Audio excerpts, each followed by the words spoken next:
I want to focus on Danny Garcia. This guy, Danny Garcia, is a former two-weight world champion, guys. I mean, he faced Daniel Gonzalez. It was at the Barclays, all right, Barclays Center. It was in Brooklyn, New York.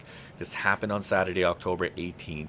The event was dubbed Farewell to Brooklyn, and it was promoted by Garcia Swift Promotions and streamed live, okay, on Millions pay-per-view.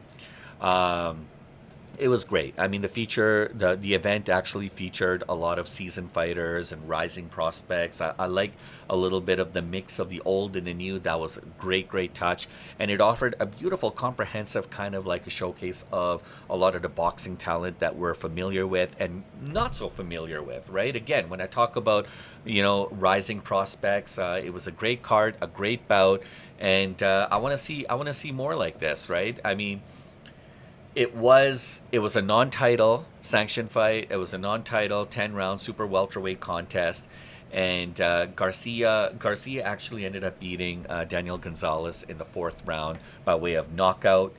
Garcia, as I mentioned, former two-weight world champion, and he's previously held the WBA super and WBC light welterweight titles, as well as the WBC welterweight title. And look, I mean, he's this guy's incredible. All right, I mean, for him to do this, especially considering the circumstances, because it's like a farewell kind of a tour for him.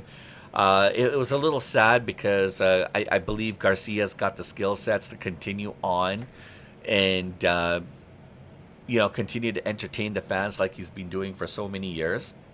This fight wasn't for a championship belt, but after the victory, Danny Garcia said that he was 85% sure on retiring, and this is what made it really sad, guys. Now, while he considers this as his final fight, he said that he could potentially return under the right circumstances. Right. So, again, the fight ended in the fourth round via a left hook knockout by Danny Garcia, put Daniel Gonzalez flat on his back. He was unable to continue, and that was it, guys. He got the win.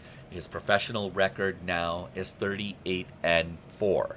Right. So, I mean, the victory in itself is absolutely significant because it appears now that Garcia's farewellish fight, right? I mean, he's been suggesting retirement a lot earlier than this. Actually, back in August, he said, "Don't count me out. I'm not retiring." And then there afterwards, there was a lot of posts coming out that no, he is actually leaning more towards retirement. But I mean, if this is the last that we're going to see of Danny Garcia, then he ended in a very dominant fashion. Beautiful left hook knockout. I mean, how else do you want to go out right into your retirement? It also shows, right, that his fight finishing ability is still top notch. Right, he's definitely at a high form. He exemplified great footwork, great speed. He was throwing. He didn't look like he was slowing down. And I mean, he's been a lot less active as of late, but I mean, he looked great. He looked really, really good, guys. And I mean, Daniel Gonzalez, like, he's no pushover. I mean, he's got a 22-4-1 record. He's an unbelievable opponent. I mean, this guy is considered to be among like boxing's elite top tier. So he didn't just go out with fighting a B class, C class fighter. Danny Garcia took on a legitimate foe, a legitimate like boxer, a guy who's definitely in the mix of a lot of different conversations. Fighting a top tier athlete and knocking him out, unbelievable. Kudos to Danny Garcia because I mean the win is absolutely great for him. Perhaps maybe not on the level of some of his peak fights, but definitely.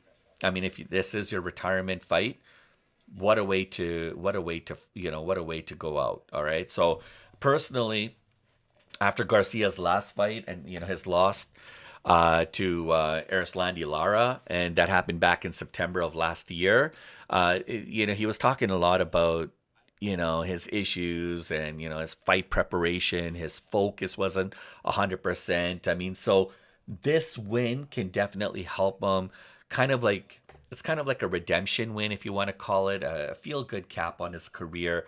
Definitely. I mean, it could have gone worse, right? I mean, Daniel Gonzalez could have come out there and just pummeled him and actually got the win over him, just like how Garcia was able to knock him out and get the win in the fourth round. It could have been completely opposite, and then we would have all been like, okay, well, you know what? Danny Garcia hasn't been the same since his last fight in September of last year, and this kind of makes sense. Anyways, we wish him all the best in his future endeavors, his careers. Thank you, Danny. Thanks for entertaining us. See you later. But now, everything changes, guys. Everything changes because now the way Danny took out Daniel Gonzalez, right? I mean, now people are thirsty for more.